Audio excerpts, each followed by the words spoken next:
नमस्कार विद्यार्थी मित्रों, केम छो? तो निश्चय चेप्टरना 2 लेक्चर आपणे कम्प्लीट कर्या। स्वाध्याय 4.1 क्लियर कर्युं, एने आपणे तमाम थियरीओ आपणे कम्प्लीट करी।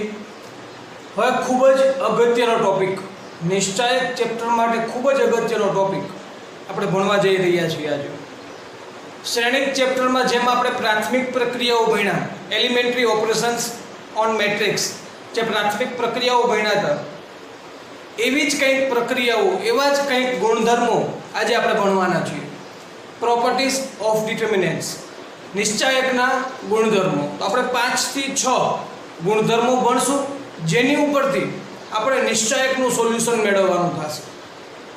नो डाउट आपणे एम थाय के सर काले आगळना लेक्चरमां ज तमे समजाव्युं के निश्चायकनुं सोल्यूशन 3/3 मैट्रिक्स होय के सॉरी 3/3 डिटर्मिनेशन होय के पछी 2/2 होय, एनुं सोल्यूशन मैडम तो आवड़े ज छे, परंतु अमुक एवा निश्चयक आवशे के जे सूत्र द्वारा जो आपणे एनुं सोल्यूशन मेळवशुं तो खूब ज अघरुं पड़शे अथवा तो खूब ज लेंधी होई शके। तो आ प्रकारना निश्चयकनुं सोल्यूशन केम मेळववुं? तो एना माटे जो आपणे गुणधर्मनो उपयोग करीए तो ए निश्चयक आपणुं सरळ निश्चयकमां फरी जशे। ए निश्चयकनुं रूपांतरण सरळ निश्चयकमां थई जशे, जेथी करीने एनुं सोल्यूशन आपणे बहु सरळताथी आपी शकशुं। तो आज आपणे आवा गुणधर्मनी चर्चा करवाना छीए। એટલે આજનો આ લેક્ચર, આજનો આ વિડિયો ખૂબ જ ઉપયોગી રહેશે નિશ્ચયક માટે। એના એમસીક્યુ તમામ સોલ્વ કરવા માટે ફક્ત આ એક વિડિયોને તમે રિવિઝન કરશો તો નિશ્ચયક શું કહેવા માંગે છે અને શું કઈ રીતે એના ફેરફાર થાય છે આ વિડિયોમાં આપણને જાણવા મળશે। તો જોઈએ આ વિડિયો। નિશ્ચયકના ગુણધર્મો।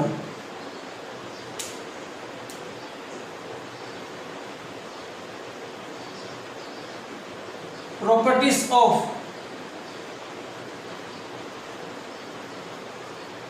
determinants। ओके, एनी अंदर हूँ पहला गुणधर्मनी जो चर्चा करूँ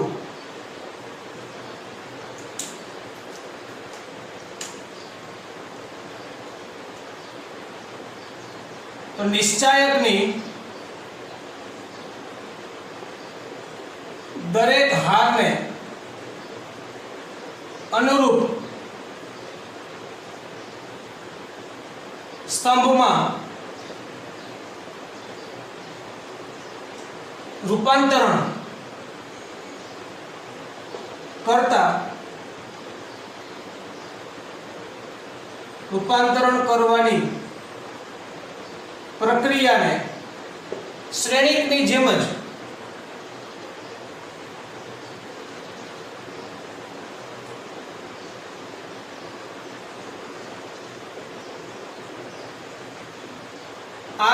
CI वडे दर्शावाय। आ पहलो गुणधर्म छे।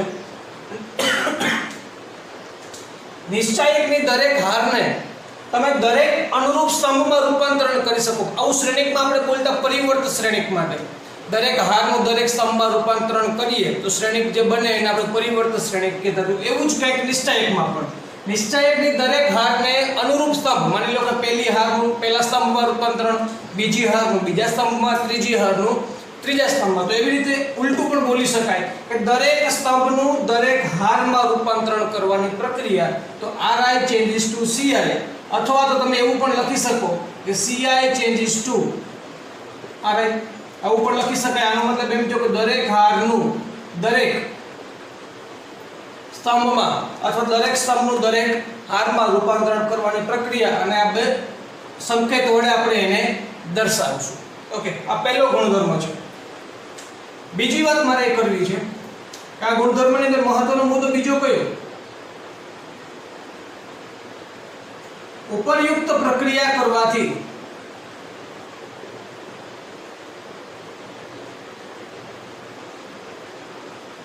નિશ્ચયકના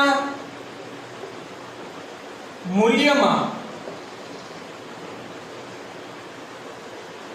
कोई ज फरक पड़तो नहीं। खूब ज महत्वनी वस्तु है भाई।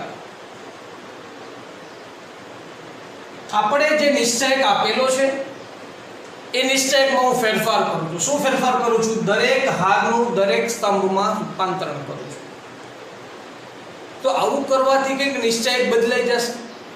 તો જે બદલાયેલો નિશ્ચાયક નવો નિશ્ચાયકનું જો તમે મૂલ્ય મેળવો તો એ જૂના નિશ્ચાયકના મૂલ્ય જેટલું જ હોય, એમાં કોઈ ફરક પડશે નહીં. તો આ પહેલો ગુણધર્મ. એક્ઝામ્પલ લેશું તો વધારે સમજાશે. એક્ઝામ્પલથી સમજીએ આપણે. મેં એક નિશ્ચાયક લીધેલો છે d is equal to 1 2 5 -2 1 0 3 4 6. Okay, આ નિશ્ચાયક મેં એક એક્ઝામ્પલ સ્વરૂપે લીધેલો છે. હવે આમાં આપણે પ્રક્રિયા કરીએ ri to ci.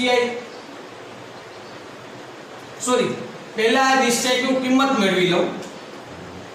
પહેલા નિશ્ચાયકની આપણે કિંમત મેળવીએ. હવે વિદ્યાર્થી મિત્રો, આપણને બહુ સારી રીતે 3/3 નિશ્ચાયકનું સોલ્યુશન મેળવતા આવડે છે, એટલે હું એકાદ સ્ટેપ હવે કટ કરીશ. જોજો કઈ રીતે, ધ્યાન આપજો. પહેલી હારનો પહેલો ઘટક પ્લસ જ હોય એટલે 1 ઇન ધ બ્રેકેટ. હવે ડાયરેક્ટલી હું બ્રેકેટમાં જતો રહીશ, નિશ્ચાયકને છોડી દઈશ. કઈ રીતે? આ એક લીધા, સ્તંભને કેન્સલ કરો, હારને કેન્સલ કરો. આ ચાર ઘટકને આપણે નિશ્ચાયકમાં ગોઠવતા, પરંતુ હવે ડાયરેક્ટલી સોલ્યુશન જ લખીએ. કઈ રીતે? આ ચાર ઘટક નિશ્ચાયકમાં છે એવું સમજીએ તો અગ્ર વિકર્ણના ઘટકોનો ગુણાકાર 1 * 6 6 - 4 * 0 0. ચલો રેડી, આગળ વધો. 2 માઈનસ થશે એટલે -2. સ્તંભ કેન્સલ, હાર કેન્સલ, ચાર ઘટક વધ્યા -2 0 3 6. તો એનો સોલ્યુશન મેળવીએ. અગ્ર વિકર્ણ તરીકે -2 અને 6 એટલે બેનો ગુણાકાર -12 માઈનસ પ્રતિ વિકર્ણના ઘટકોનો ગુણાકાર એટલે 0. આગળ વધીએ. +5 સ્તંભ કેન્સલ, હાર કેન્સલ, આ ચાર ઘટક વધ્યા. અગ્ર વિકર્ણના ઘટકોનો ગુણાકાર -8 -3 થશે. ચલો, તો 6 - 0 એટલે 6. 6 * 1 6 થશે. -12 - 0 એટલે -12 -12 - 2 +24 -8 - 3 -11 -11 * 5 -55. તો 30 - 55, therefore d is equal to -25. અહીંયા આપણને વિદ્યાર્થી મિત્રો આન્સર મળે છે -25. ઓકે, આ નિશ્ચાયકની આપણને કિંમત મળે છે. હવે હું શું કરું છું? હવે હું કંઈક ફેરફાર કરું છું ri to ci કરતા. મતલબ કે આ નિશ્ચાયકની દરેક હારને દરેક સ્તંભમાં રૂપાંતરણ કરીએ તો જે નવો નિશ્ચાયક મળે કરતા મળતો નવો નિશ્ચાયક d ડેશ વડે આપણે દર્શાવીએ. d dash is equal to પહેલી હારનું રૂપાંતરણ પહેલા સ્તંભમાં એટલે 1 2 5 -2 1 0 -2 1 0 3 4 6 3 4 6. હવે એક વસ્તુ સમજો તમે. હું એમ કહું છું કે દરેક હારનું દરેક સ્તંભમાં રૂપાંતરણ કરીએ એટલે નવો નિશ્ચાયક આપણી સમક્ષ આવશે. એ વસ્તુ સ્વાભાવિક છે, સમજાય એવી વસ્તુ છે. અને આપણે એવું પણ કહીએ કે એના મૂલ્યમાં કોઈ ફેરફાર થતો નથી, તો એ વિદ્યાર્થી મિત્રો તમે પણ કહી શકો. શું કામ? કારણ કે આગળના લેક્ચરમાં મેં તમને કીધું કોઈ પણ નિશ્ચાયકની કિંમત તમે 6 રીતે મેળવી શકો. 3 હાર દ્વારા અને 3 સ્તંભ દ્વારા. તો હવે જરા વિચારો, અહીંયા આવી જાઓ. 1 2 5 પહેલી હાર હતી, તો પહેલી હારના ઉપયોગ ઘટક છે 1 2 5, એનો ઉપયોગ કરીને જવાબ શું મળ્યો? -25. હવે પહેલી હાર ri to ci થવાના કારણે આ પહેલી હાર પહેલો સ્તંભ બની જશે. જુઓ, આ 1 2 5 આ પહેલો સ્તંભ થઈ ગયો. તો હવે આના લીધે તમે સોલ્યુશન મેળવો તો પણ જવાબ શું જ આવે? -25 જ આવશે. કારણ કે કોઈ પણ નિશ્ચાયકનું તમે 6 રીતે સોલ્યુશન મેળવી શકો છો. સમજો છો? આ બધું એકનું એક જ છે. એમ છતાં આપણે અહીંયા સોલ્યુશન મેળવીએ એટલે વધારે સમજાશે.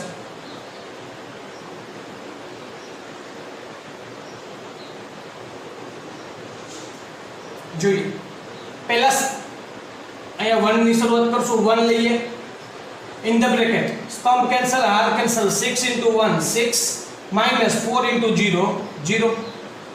આગળ વધીએ.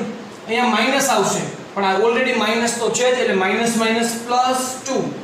સ્તંભ કેન્સલ, હાર કેન્સલ, 2 * 6 12 minus 5 into 4 20 આગળ વધીએ 3 એટલે +3 સ્તંભ કેન્સલ હાર cancel 2 into 0 0 minus 5 into 1 5 6 minus 0 6 into 1 6 12 minus 20 minus 8 minus 8 into 2 minus 16 0 minus 5 minus 5 into 3 minus 15 6 minus 16 minus 10 minus 15 therefore d dash equal to minus 25 students you can see that d and d dash have same values d ની કિંમત પણ -25 મળે છે d dash ની કિંમત પણ -25 મળે છે કહેવાનો મતલબ અહીંયા આપણો આ પહેલો ગુણધર્મ સાબિત કર્યો છે પહેલો ગુણધર્મ શું કહે છે નિશ્ચાયકની દરેક હારનું દરેક સ્તંભમાં રૂપાંતરણ કરીએ તો એ પ્રક્રિયાને ri to ci અથવા તો ci to ri વડે દર્શાવાય ઉપરાંત આવું કરવાથી મળતા નવા નિશ્ચાયકનું મૂલ્ય એ જૂના નિશ્ચાયકના મૂલ્ય જેટલું જ હોય એવું કહી શકાય કે એના મૂલ્યમાં કોઈ પ્રકારનો ફેરફાર થતો નથી તો આ પહેલું ગુણધર્મ મેં તમને લખીને પણ સમજાવ્યો એનો સંકેત પણ બતાવ્યો અને એ જ વસ્તુને આપણે એક્ઝામ્પલ દ્વારા પણ સમજી અને ખૂબ જ ઉપયોગી વસ્તુ કે આવું કરવાથી નવા નિશ્ચયકના મૂલ્યમાં કોઈ જ ફરક પડશે નહીં તો એવું આપણે એક્ઝામ્પલ દ્વારા સાબિત કરીને પણ બતાવ્યું તેથી એ લખી શકશું તેથી d equal to d dash એટલે કે જૂનો નિશ્ચયક અને નવો નિશ્ચયક બંનેની કિંમત આપણને સરખી મળે છે વિડિયો પોઝ કરી અને પહેલો ગુણધર્મ આ જે પહેલો ગુણધર્મ હતો ગુણધર્મ 1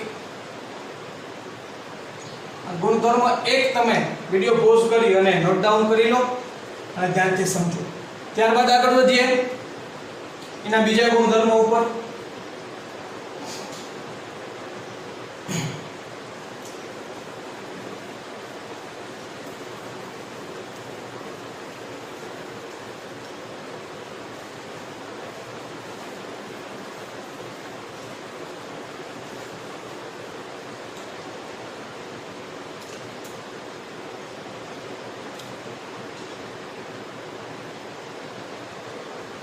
गुणधर्म नंबर 2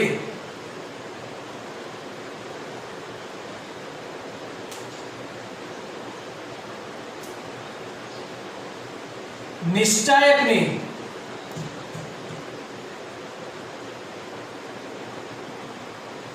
कोईपण बे हार અને કાઉન્સમાં લખીશ બે સ્તંભ ની अदल बदल ने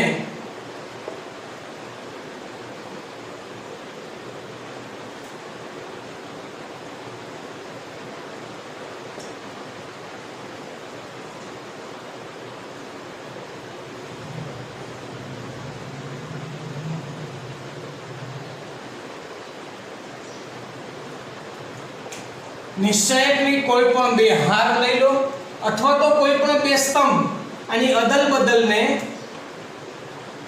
ri to rj i मतलब કે i ની હાર અને j मतलब કે j ની હાર i मतलब કે માની લો કે b i બરાબર 2 હોય અને j બરાબર 3 હોય જેનો મતલબ શું થયો બીજી અને ત્રીજી હારની અદલ બદલ એવી રીતે માની લો કે અહીંયા i બરાબર 1 હોય અને j બરાબર 2 હોય તો પહેલા અને બીજા સ્તંભની અદલ બદલ તો આને દર્શાવાય છે ના વડે તો i નો સંકેત પણ મેં તમને રજૂ કરી દીધો કે નિશ્ચાયકની કોઈ પણ બે હાર અથવા કોઈ પણ બે સ્તંભની અદલ બદલને ri to rj અથવા ci to cj વડે દર્શાવો ઓકે ચલો આ તો થઈ ગયું આવું કરવાથી શું થાય એની ચર્ચા કરીએ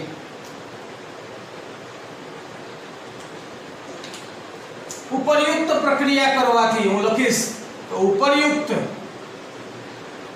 પ્રક્રિયા કરવાથી મળતા નવા નિશ્ચાયકનું મૂલ્ય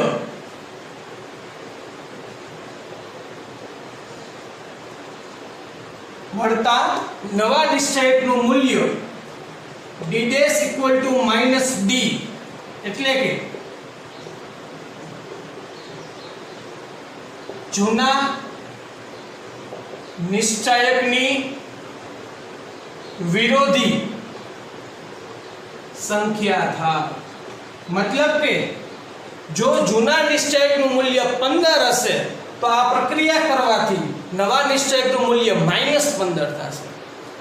જૂના નિશ્ચાયકનું મૂલ્ય -20 હશે તો નવા નિશ્ચાયકનું મૂલ્ય +20 થશે. મતલબ કે ફેરફાર એક માઈનસનો આવશે, એક વિરોધી સંખ્યા થઈ જશે એની. એટલે આ જે વસ્તુ છે એ ખૂબ જ મહત્વની છે કે નવા નિશ્ચાયકનું મૂલ્ય એ જૂના નિશ્ચાયકના મૂલ્યની વિરોધી સંખ્યા હશે. આગળના ગુણધર્મોમાં પણ થોડુંક નોટ ડાઉન કરી લેજો. જૂનાઓ મેં નીચે લખેલું હતું કે d' = d. આ જ વસ્તુ તમે આગળના ગુણધર્મ અહીંયા પણ લખી શકો છો. ખૂબ જ અગત્યની છે કે નવા નિશ્ચાયકનું મૂલ્ય d' એ જૂના નિશ્ચાયકના મૂલ્ય d બરાબર રહેશે પહેલા ગુણધર્મો માટે. જ્યારે બીજા ગુણધર્મ કે જેમાં આપણે કોઈ પણ બે હાર અને કોઈ પણ બે સ્તંભની અદલ-બદલ કરીએ છીએ જેથી કરીને મળતા નવા નિશ્ચાયકનું મૂલ્ય d' = જૂના નિશ્ચાયકના મૂલ્ય d બરાબર એની કિંમત આપણને મળશે, પરંતુ એક માઈનસ આવશે, મતલબ કે એની વિરોધી સંખ્યા હશે. તો વિદ્યાર્થી મિત્રો, આ સેકન્ડ પ્રોપર્ટી થઈ ગઈ. આ એનો બીજો ગુણધર્મ થયો. કઈ રીતે દર્શાવાય એ પણ મેં અહીંયા લખ્યું છે. ઓકે, પણ મેં તમને કીધું એ મુજબ દરેક ગુણધર્મને આપણે એક્ઝામ્પલથી સમજશું જેથી કરીને કોઈ દિવસ એ વસ્તુ ભૂલાય નહીં. તો ચલો જોઈએ એને આપણે એક્ઝામ્પલ દ્વારા. એક એક્ઝામ્પલ લઈએ છીએ. હું એક મેટ્રિક્સ લઉં છું. d = 1 2 3 0 4 6 2 1 9. ચલો વિદ્યાર્થી મિત્રો, સૌપ્રથમ તો હું આની કિંમત મેળવી લઉં જેથી કરીને ખ્યાલ આવે કે આ નિશ્ચાયકની કિંમત શું છે. પહેલા 1 ઇન ધ બ્રેકેટ, સ્તંભ કેન્સલ, હાર કેન્સલ. 9 * 4 36 -6 * 1 6. આગળ જઈએ તો -2, સ્તંભ કેન્સલ, હાર કેન્સલ. 0 * 9 0 -2 * 6 12. આગળ વધો એટલે +3, સ્તંભ કેન્સલ, હાર કેન્સલ. 0 * 1 0 -2 * 4 8. વિદ્યાર્થી મિત્રો, તમારે પણ આટલી સ્પીડ આવશે, આનાથી પણ વધુ સ્પીડ આવશે. તમારે આ સ્ટેપ જે બ્રેકેટમાં કરીએ છીએ કરવું નહીં પડે, તમે ડાયરેક્ટલી લખી શકશો. પણ વધુને વધુ પ્રેક્ટિસ કરશો એટલે એકદમ ઈઝીલી તમે આ વસ્તુ કરી શકશો. તો 36 - 6 મતલબ કે 30 અને 30 * 1 30. 0 - 12 -12 -12 * -2 +24. 0 - 8 -8 * 3 -24 +24 -24. Therefore d = 30. આપેલા આ નિશ્ચાયકની કિંમત આપણને 30 મળેલી છે. હવે હું અહીંયા કોઈ પણ બે હારની અદલ-બદલ કરું અથવા તો કોઈ પણ બે સ્તંભની અદલ-બદલ કરું. આપણે તો એક્ઝામ્પલ લઈ સમજવાની વસ્તુ છે એટલે આપણે સમજીએ કે R2 changes to R3. મતલબ કે બીજી અને ત્રીજી હારની અદલ-બદલ કરતા મળતો નવો d' = મળતો નવો નિશ્ચાયક હું બીજી અને ત્રીજી હારની અદલ-બદલ કરું છું. લખીએ 1 2 3. હવે બીજી હાર છે ત્રીજી હાર થઈ જશે, ત્રીજી છે બીજી બનશે. 2 1 9 0 4 6. ઓકે, આગળ વધીએ. તો 1 લઈએ પહેલા. In the bracket, stump cancel, half cancel. 6 * 1 6 -9 * 4 36. આગળ વધો. -2, stump cancel, half cancel. 6 * 2 12 -0 * 9 0. આગળ વધો. +3, stump cancel, half cancel. 4 * 2 8 -0 * 1 0. 6 - 36 -30 * 1 -30. 12 આવશે ને -2 છે આગળ એટલે -24. 8 * 3 +24 -24 +24 cancel. Therefore d' = -30. વિદ્યાર્થી મિત્રો જુઓ, તમે ચેક કરી શકો છો. d ની વેલ્યુ અહીંયા 30 મળેલ છે, અહીંયા -30 મળે છે. લખી શું શકાય? તેથી d' = -d. તો મળતા નવા નિશ્ચાયકની કિંમત એ જૂના નિશ્ચાયક કરતા વિરોધી સંખ્યા છે કે જે આપણે અહીંયા લખેલું હતું અને અહીંયા આપણે સાબિત કરી દીધું. સમજાઈ ગયું વિદ્યાર્થી મિત્રો? શું કર્યું આ ગુણધર્મની અંદર? કોઈ પણ નિશ્ચાયકની કોઈ પણ બે હારની અદલ-બદલ કરો, અથવા તો જેવી રીતે મેં બે હારની અદલ-બદલ કરી એવી રીતે તમે બે સ્તંભની પણ અદલ-બદલ કરી શકો છો. તો આ પ્રક્રિયા કરવાથી નિશ્ચાયકનું મૂલ્ય વિરોધી મળે છે. પહેલા ગુણધર્મ શું મળ્યા? દરેક હારનું દરેક સ્તંભમાં રૂપાંતરણ કરો તો મૂલ્ય બદલાતું નથી. પરંતુ આ ગુણધર્મમાં આપણે એવું ભણીએ છીએ કે કોઈ પણ બે હારની કે કોઈ પણ બે સ્તંભની અદલ-બદલ કરવાથી નિશ્ચાયકનું મૂલ્ય આપણને વિરોધી સંખ્યા મળશે. ચલો ક્લિયર? વિડિયો પોઝ કરી અને તમે આ ટોટલ થિયરી અને એક્ઝામ્પલ નોટ ડાઉન કરી શકો છો.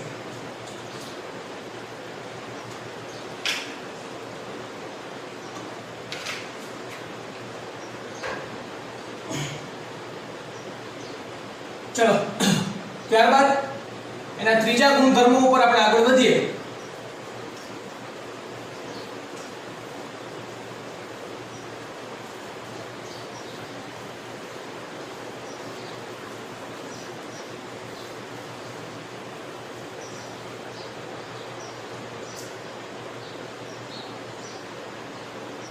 ત્રીજા ગુણધર્મો ઉપર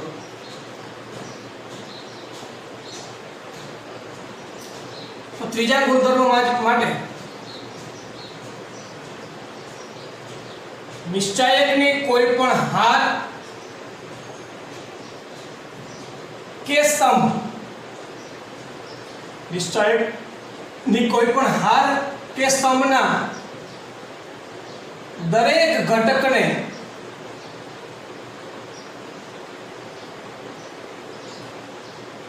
K belongs to R વડે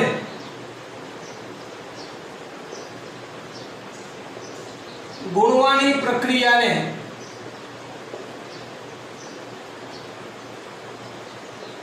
Ri changes to Kri,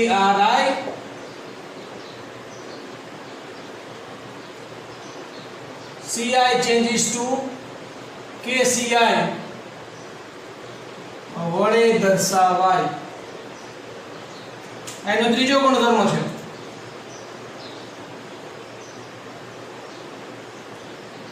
સમજો, હું નિશ્ચાયકમાં માની લો કે બે હાર હોય કે ત્રણ હાર હોય, તો એ ત્રણમાંથી કોઈ પણ હારને, કોઈ પણ એક હારને, તમામ ઘટકની હું વાત નથી કરતો, કોઈ મેં તમને આગળના લેક્ચરમાં જ આપણે વાત થઈ ગઈ કે નિશ્ચાયક એ સ્વતંત્ર છે. શ્રેણિકની જેમ કોઈ ઘટક સાથે મલ્ટીપ્લાય કરો તો દરેક ઘટક એની સાથે મલ્ટીપ્લાય નહીં થાય, બરોબર? નિશ્ચાયકની દરેક હાર અથવા સ્તંભને પર્સનલી મલ્ટીપ્લાય કરવી પડે. તો એ મુજબ અહીંયા આપણે નિશ્ચાયકની કોઈ પણ હાર કે સ્તંભના દરેક ઘટકને તમે K belongs to R વડે મલ્ટીપ્લાય કરો તો આ જે પ્રક્રિયા છે એને Ri changes to Kri વડે દર્શાવશું. મતલબ કે I એટલે કે માની લો કે બીજી હારમાં ફેરફાર થાય છે તો બીજી હારના દરેક ઘટકને K થી મલ્ટીપ્લાય કરીએ. એવી રીતે જો સ્તંભની વાત હશે તો Ci changes to Kci વડે દર્શાવાય. ઓકે, ચલો આ સંકેત દર્શાવી દીધો, આપણે ગુણધર્મને દર્શાવ્યો. હવે આવું કરવાથી નિશ્ચાયકના મૂલ્યમાં શું ફેરફાર થાય તો લખીએ એના માટે ઉપરયુક્ત પ્રક્રિયા કરવાથી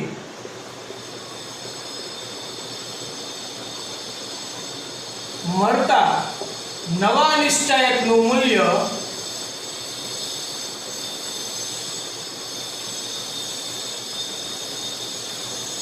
જૂના નિશ્ચાયકના મૂલ્યથી K belongs to R ગણું હોય. સમજો વિદ્યાર્થી મિત્રો, જે જૂના નિશ્ચાયકનું મૂલ્ય માની લો કે 15 છે અને એ નિશ્ચાયકની બીજી હારને 3 વડે મલ્ટીપ્લાય કર્યા. જૂના નિશ્ચાયકનું મૂલ્ય 15 3 વડે મલ્ટીપ્લાય કરી છે, તો હવે નવા નિશ્ચાયકનું મૂલ્ય 15 ગુણ્યા 3 એટલે 45 થાય. તો એ મેં એવું તો લખ્યું છે કે ઉપરયુક્ત પ્રક્રિયા કરવાથી મળતા નવા નિશ્ચાયકનું મૂલ્ય જૂના નિશ્ચાયકના મૂલ્યથી તમે જેટલા વડે મલ્ટીપ્લાય કર્યા હશે એટલા ગણું હશે. જો તમે -4 વડે મલ્ટીપ્લાય કર્યા તો નવું મૂલ્ય પણ -4 ગણું હશે. -8 વડે મલ્ટીપ્લાય કર્યા તો નવું મૂલ્ય -8 ગણું હશે. પરંતુ દરેક ગુણધર્મને આપણે એક્ઝામ્પલથી સમજવા છે, એટલા માટે લઈએ એક એક્ઝામ્પલ. હવે અહીંયા ડિટર્મિનેશન લખું 2 -3 -1 2 0 4 3 1 7. ઓકે, તો આ નિશ્ચય મેં અહીંયા લખ્યો છે. સૌપ્રથમ આપણું કામ એનું સોલ્યુશન મેળવવાનું છે. મેળવીએ.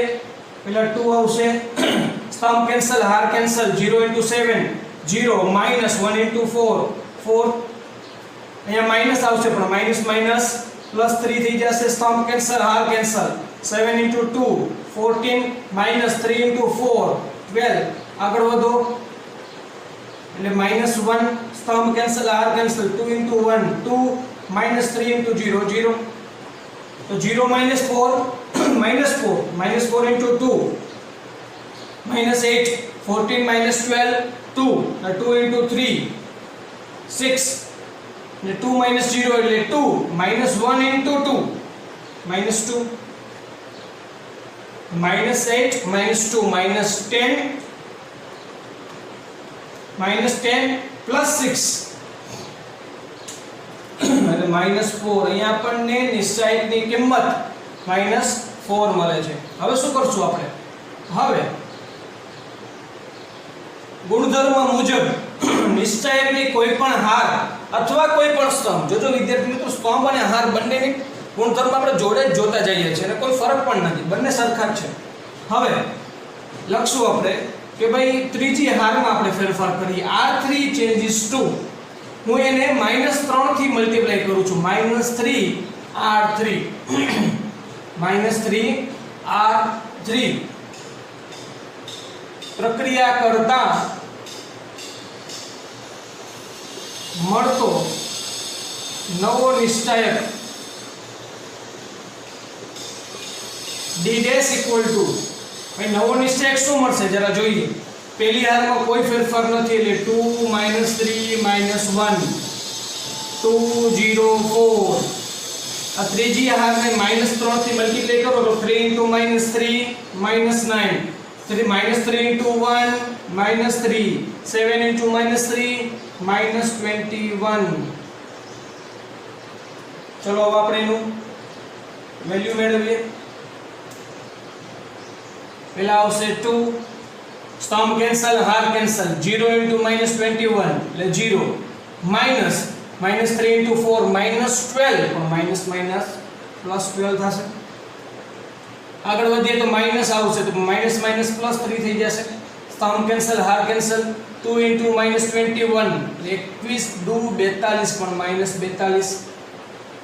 પછી આવશે માઈનસ 9 4 36 પણ માઈનસ છે એટલે માઈનસ માઈનસ +36. આગળ વધો એટલે -1 છે. સમ કેન્સલ, હાર કેન્સલ, 2 * -3 -6 અને આ મલ્ટીપ્લાય થાય એટલે 0. તો 12 2 24 થઈ ગયા.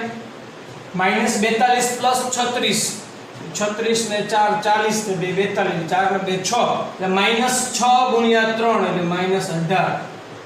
અહીંયા છે -6 -6 ગુણ્યા -1 એટલે +6 એટલે 24 માંથી 18 જશે એટલે 6 વધશે. તો D' ની વેલ્યુ આપણને 6 ને 6 12 મળે છે. ઓકે, તો આ 12 કિંમત મળી. અથવા હું અહીંયા ડાયરેક્ટલી 12 લખી નાખું કે therefore D' = 12 મળ્યા. તો આ જે 12 મળ્યા છે ને મિત્રો એ કઈ રીતે છે તો કે -4 * -3 અથવા એવું લખી શકાય કે -3 * -4 જેથી D' = -3 * D. એટલે k belongs to R ગણું હોય અથવા એવું લખી શકાય નિશ્ચયકનું મૂલ્યથી એ લખી શકું D' = k * D. મતલબ કે આ નવા નિશ્ચયકનું મૂલ્ય ખાસ અહીંયા લખજો કે આ નવા નિશ્ચયકનું મૂલ્ય D' એ જૂના નિશ્ચાયકના મૂલ્ય d કરતા k ગણું હોય તો d dash equal to kd. તો એવી જ રીતે જો અહીંયા પણ આપણે એ જ વસ્તુ અહીંયા સાબિત કરી દીધી કે નવા નિશ્ચાયકનું મૂલ્ય d dash is equal to k તરીકે -3 લીધા હતા આપણા એક્ઝામ્પલમાં. k તરીકે -3 લીધા એટલે kd -3d કારણ કે જૂના નિશ્ચાયકનું મૂલ્ય -4 છે. વિદ્યાર્થી મિત્રો સ્વાધ્યાય 4.1 માં આપણે બે દાખલા કમ્પ્લીટ કર્યા. દાખલા નંબર 3 અને દાખલા નંબર 4 તમે જોયું હશે. એમાં હું તમને એવું કહેતો કે આપણે કોમન લેવો તો હકીકતમાં તો એ જ આ પ્રોસેસ જ છે. હે હું આમાંથી એવું પણ બોલી શકું, ધ્યાન આપો. અહીંયા આ નિશ્ચાયક છે. નિશ્ચાયકમાં એવું બોલું કે ત્રીજી હારમાંથી -3 કોમન લ્યો, તમે કોમન લઈ શકો છો. જેવા તમે -3 કોમન લીધા એટલે આપણો નિશ્ચાયકમાં ત્રીજી હાર 317 બની જશે. ઓકે, તો -3 તો કોમન લઈ લીધા, હવે 317 બની ગઈ. તો આ નિશ્ચયકની કિંમત કેટલી છે? -4. -3 બરાબર છે, બાકી સાઈડ છે અને -4 એનું મૂલ્ય છે. તો -3 ગુણ્યા -4 +12 આપણને આન્સર તો મળે જ છે. તો બંને એકની એક જ વસ્તુ છે, પણ આપણે આ ગુણધર્મ દ્વારા સમજ્યું. ફરીથી આ ગુણધર્મનું રિવિઝન કરાવું છું કે નિશ્ચાયકની કોઈ પણ હાર કે સ્તંભના દરેક ઘટકને k બિલોંગ્સ ટુ r વડે ગુણવાની પ્રક્રિયાને ri to kri અથવા તો ci to kci વડે દર્શાવાય અને ઉપરયુક્ત પ્રક્રિયા કરવાથી મળતા નવા નિશ્ચાયકનું મૂલ્ય d dash equal to kd થાય. એટલે કે જૂના નિશ્ચાયકના મૂલ્યથી k બિલોંગ્સ ટુ r ગણું હોય એટલે કે d dash equal to kd થશે. એને આપણે એક્ઝામ્પલ દ્વારા સમજ્યું. એક એક્ઝામ્પલ લીધું, મૂલ્ય -4 મળે. હવે આ નિશ્ચાયકને આપણે ત્રીજી હારના દરેક ઘટકને -3 થી મલ્ટીપ્લાય કર્યા તો એનું મૂલ્ય પણ -3 થી મલ્ટીપ્લાય થયેલું મળવું જોઈએ. તો જો આને -3 થી મલ્ટીપ્લાય કરો એટલે +12 મળે, જે +12 આપણને અહીંયા મળે છે. તો આ ત્રીજો ગુણધર્મ પણ આપણે એક્ઝામ્પલથી સમજ્યા. વિડિયો પોઝ કરો, નોટ ડાઉન કરો અને ધ્યાનથી સમજો.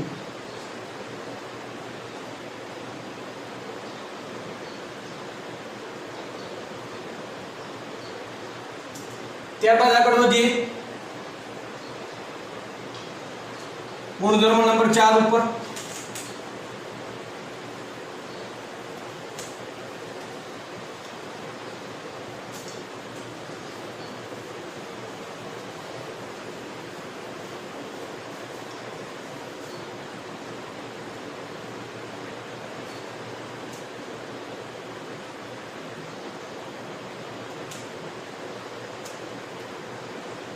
નિશ્ચાયકની કોઈ પણ હાર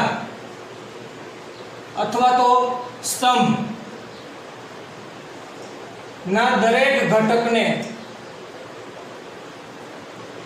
k બિલોંગ્સ ટુ r વડે ગુણી અન્ય હાર અથવા તો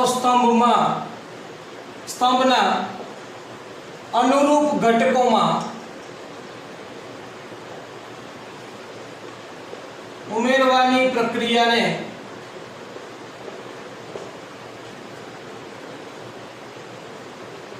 ri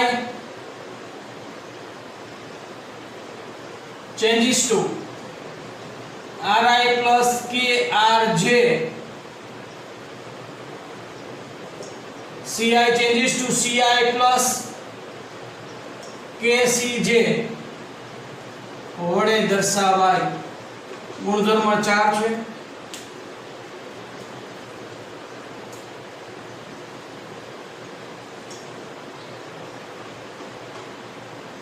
આ પ્રક્રિયા કરવાથી એના મૂલ્યમાં શું ફેરફાર થાય એવું લખીએ આપણે. તો ઉપરયુક્ત પ્રક્રિયા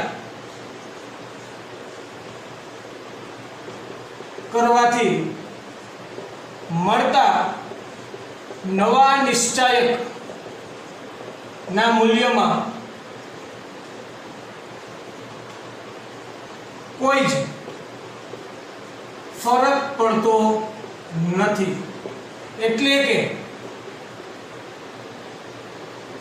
d dash equal to d થાય. ચલો વિદ્યાર્થી મિત્રો ચોથા ગુણધર્મ ઉપર ધ્યાન આપો. ફોર્થ પ્રોપર્ટીઝ છે કે નિશ્ચાયકની કોઈ પણ હાર કે સ્તંભના દરેક ઘટકને k બિલોંગ્સ ટુ r વડે ગુણો અને અન્ય હાર કે સ્તંભના અનુરૂપ ઘટકમાં ઉમેરો. આવું શ્રેણીકમાં આપણે ભણી ગયા. બીજી હારના દરેક ઘટકને 3 વડે ગુણીને પહેલી હારમાં ઉમેરતા. એટલે તમે જેમાં ઉમેરો કરો છો એમાં ફેરફાર થાય. તો એ વસ્તુને તમારે ડાબી બાજુ લખવાની. આવું શ્રેણીકના ગુણધર્મો મેં શીખવાડ્યું. ધ્યાન આપજો. અહીંયા ri લખ્યું છે એનો મતલબ એમ કે ઉમેરો શેમાં થાય છે? i મી હારમાં અથવા તો i માં સ્તંભમાં ઉમેરો થાય છે. એટલે એ ડાબી બાજુ લખવાનું. એરો એનો મતલબ એમ થયો કે ચેન્જીસ ટુ, એમાં ફેરફાર થાય છે. ri ચેન્જીસ ટુ એટલે કે i મી હારમાં કંઈક ફેરફાર થાય છે. શું ફેરફાર થાય? તો કે i મી હારના ઘટક તો એમના એમ છે, પણ એમાં આપણે ઉમેરો કરીએ. શું ઉમેરો કરીએ? જેમી હારના ઘટકને k વડે ગુણી અને i મી હારના ઘટકમાં ઉમેરો કરીએ છીએ. મતલબ કે i મી હારના ઘટકમાં ફેરફાર થાય છે. એટલે કે ri changes to ri plus krj. એવી રીતે ci changes to ci plus k સીધે શ્રેણીકના ગુણધર્મો ભણ્યા એ જ મુજબ આનો ગુણધર્મ છે. ઓકે, તો આ ગુણધર્મ મુજબ, આ ગુણધર્મ પ્રમાણે જે નવો નિશ્ચાયક આપણને મળશે તો એ નવા નિશ્ચાયકનું મૂલ્ય એ જૂના નિશ્ચાયકના મૂલ્ય બરાબર જ હશે. એટલે કે d dash equal to d થશે. મૂલ્યોમાં કોઈ પ્રકારનો ફેરફાર થશે નહીં. તો આ વસ્તુને પણ આપણે જો એક્ઝામ્પલ દ્વારા સમજવી હોય તો બહુ સરળતાથી સમજી શકાય. અને થોડું ઉતાવળમાં આપણે એક્ઝામ્પલ લઈએ, જોઈએ જરા.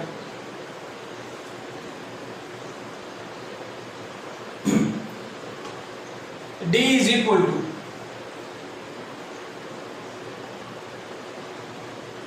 -1 2 3 -2 0 5 0 0 7. પહેલા આપણે આનો નિશ્ચયકની કિંમત જ મેળવી લઈએ. પહેલા 1 છે ઇન ધ બ્રેકેટ, સ્તંભ કેન્સલ, r કેન્સલ, આ બેનું મલ્ટીપ્લિકેશન 0 -0.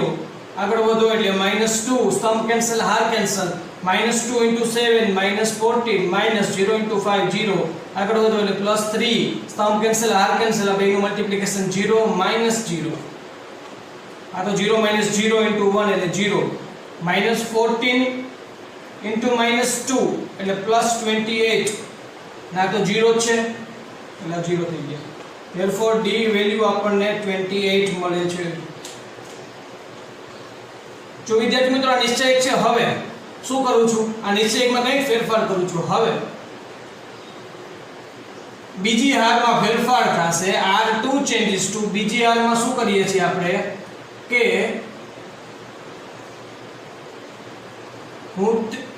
r2 + 4r3. હવે આ ગુણધર્મને આપણે વાંચીએ. આ શું વચાય કે ત્રીજી હારના દરેક ઘટકને 4 વડે ગુણી બીજી હારના અનુરૂપ ઘટકમાં ઉમેરવાની પ્રક્રિયા. તો બીજી હારમાં ઉમેરો છો એટલે ફેરફાર બીજી હારમાં થાય. એટલે r2 changes two r2 + 4r3 એટલે ત્રીજી હારના ઘટકને 4 વડે ગુણી બીજી હારમાં ઉમેરવાની પ્રક્રિયા કરતા મળતો નવો નિશ્ચાયક d ડેશ ઇક્વલ ટુ, જો ખાસ ધ્યાન આપજો, ફેરફાર બીજી હારમાં જ થાય છે. પહેલી હાર એમને લખી નાખો 1 2 3. બીજી હારમાં શું ફેરફાર થાય? ત્રીજી હારને મેં 4 થી મલ્ટીપ્લાય કરી. જો અહીં 4 થી મલ્ટીપ્લાય કરો એટલે 0 ના 0 જ રહેશે. નામાં ઉમેરી દો એટલે -2 ના -2 રહે. 4 થી મલ્ટીપ્લાય કરો એટલે 0 ના 0, નામાં ઉમેરી દો એટલે અહીંયા પણ 0 ના 0 રહેશે. 4 થી મલ્ટીપ્લાય કરો એટલે 7 4 28. 28 ને 5 માં ઉમેરો એટલે 28 ને 5 33 થશે. ત્રીજી હાર તો એમની એમ જ રહેશે 0 0 7. ઓકે, ચલો આનું આપણે મૂલ્ય મેળવીએ. પહેલા આવશે 1, સ્તંભ કેન્સલ, r કેન્સલ, બંને મલ્ટીપ્લિકેશન 0 -0. આગળ વધો એટલે -2, સ્તંભ કેન્સલ, r કેન્સલ, -2 * 7 -14 0 * 33 એટલે 0. આગળ વધો એટલે +3, r કેન્સલ, સ્તંભ કેન્સલ, બેનું મલ્ટીપ્લિકેશન 0 -0. એટલે આ તો ઓલરેડી 0 થઈ ગયું. -14 અને -2 એટલે માઇનસ માઇનસ +28 અને +3. તો અહીંયા આપણને 28 મળ્યા છે. તો જો વિદ્યાર્થી મિત્રો આ પ્રક્રિયા કરવાથી મળતા નવા નિશ્ચયકનું મૂલ્ય આપણને 28 મળે છે. જૂના નિશ્ચયકનું મૂલ્ય પણ 28 છે, નવા નિશ્ચયકનું મૂલ્ય પણ 28 છે. એટલે d dash equal to d. મતલબ કે ચોથા ગુણધર્મ એવું કહે છે કે આ પ્રકારની પ્રક્રિયા કરવાથી નિશ્ચાયકનું મૂલ્ય બદલાતું નથી, બે નિશ્ચાયકના કિંમત આપણને સરખી મળે છે। વિદ્યાર્થી મિત્રો, ફરી એક વખત આ ગુણધર્મને સમજાવું છું કે નિશ્ચાયકની કોઈ પણ હાર કે કોઈ પણ સ્તંભના દરેક ઘટકને કોઈ ઘટક સંખ્યા વડે મલ્ટીપ્લાય કરો અને એને કોઈ અન્ય હાર કે અન્ય સ્તંભમાં ઉમેરો, જેથી કરીને જે સ્તંભ કે હારમાં ફેરફાર થાય એના માટે ri changes to ri plus krj અથવા તો ci changes to ci plus kcj વડે એને દર્શાવાય। આવું આપણે શ્રેણિકમાં પણ ભણી ગયા અને ખૂબ જ સરળ છે। ઓકે, તો આવું કરવાથી જે મળતો નવો નિશ્ચાયક છે, જો આ બે નિશ્ચાયકમાં ફેરફાર છે એટલે આ નવો નિશ્ચાયક ના જૂનો નિશ્ચાયક, તો જૂના નિશ્ચાયકની કિંમત 28, નવા નિશ્ચાયકની કિંમત પણ 28, એટલે કે બંનેની કિંમત સરખી છે, મૂલ્યમાં કોઈ ફેરફાર થતો નથી। ઓકે, તો આ ગુણધર્મને વિડિયો પોઝ કરી અને નોટ ડાઉન કરો અને ધ્યાનથી સમજો।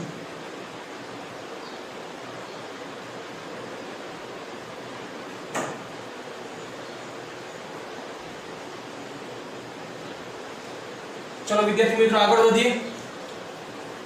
छेल्ला बे गुणधर्मनी जो चर्चा करिए,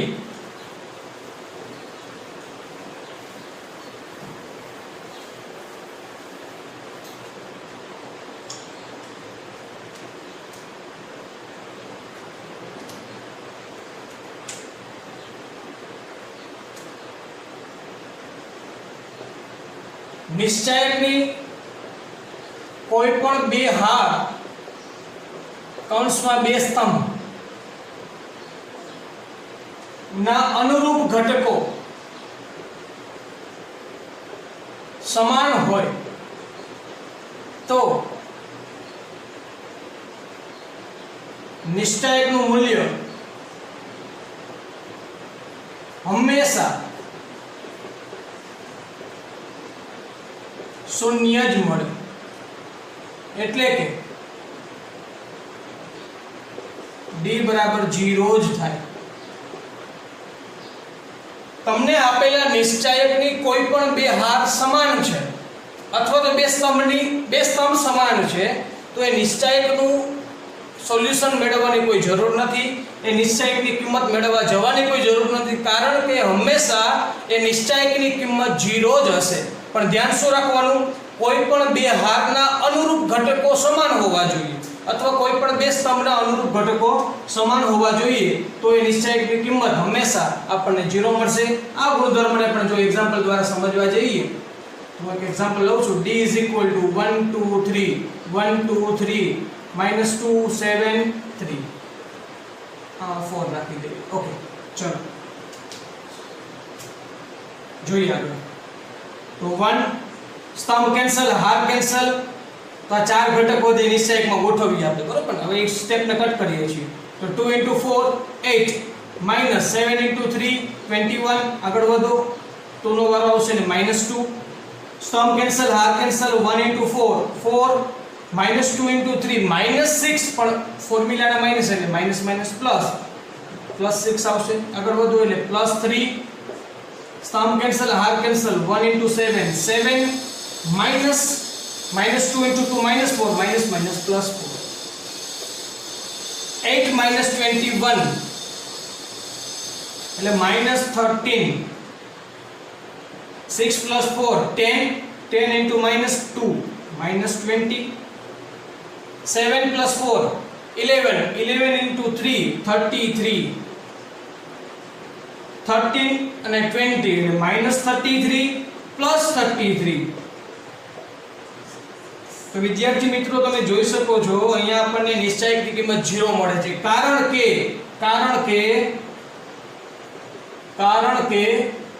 અહીંયા R1 = R2 છે। તમે જોઈ શકો છો પહેલી હાર અને બીજી હારના અનુરૂપ ઘટકો સમાન હોવાના લીધે આપણા ગુણધર્મની થિયરી મુજબ નિશ્ચાયકની કિંમત હંમેશા શૂન્ય મળે, કારણ કે ગુણધર્મ એવું કહે છે કે નિશ્ચાયકની કોઈ પણ બે હાર કે કોઈ પણ બે સ્તંભના અનુરૂપ ઘટકો જો સમાન મળે તો નિશ્ચાયકનું મૂલ્ય હંમેશા શૂન્ય હોય। ઓકે, વિડિયો પોઝ કરી ગુણધર્મ લખો, એક્ઝામ્પલ લખો।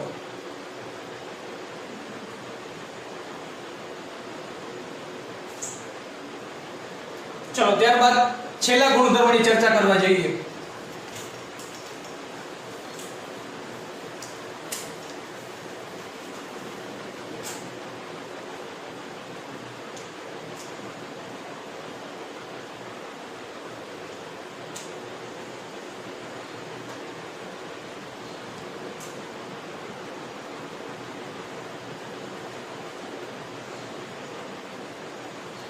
A1 plus D1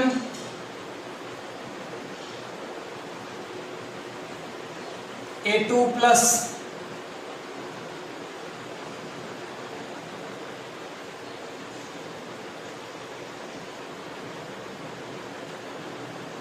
A1 plus D1 B1 plus E1 અને C1 plus F1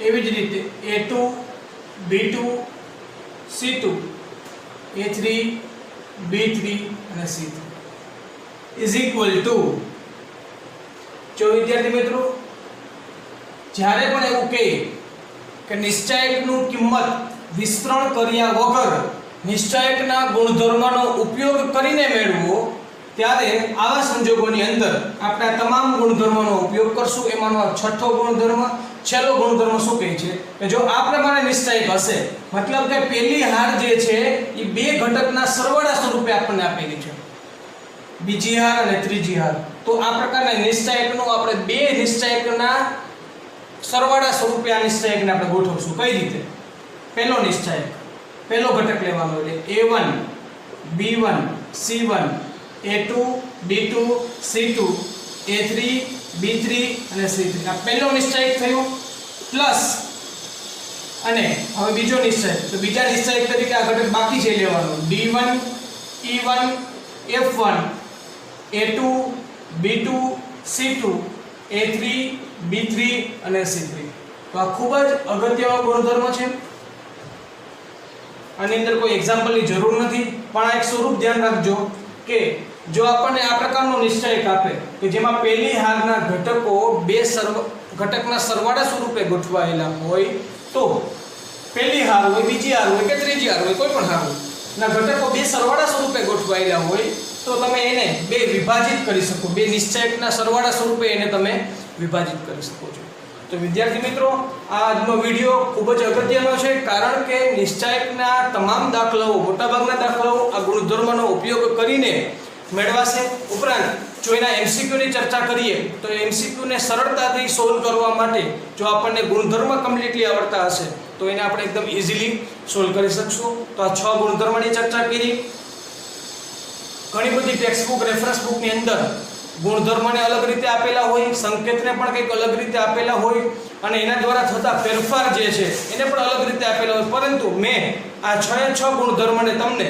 એક જ મેથડથી એક જ સાથે રજૂ કરીએ પણ જેથી કરીને તમને સમજવામાં એકદમ સરળતા રહે અને આ આખો વિડિયો નિશ્ચાયકના ગુણધર્મ માટેનો જ છે જ્યારે પણ ગુણધર્મોને રિવિઝન કરવાના હોય ત્યારે આ વિડિયોને તમે ફરીથી જોઈ શકો છો નમસ્કાર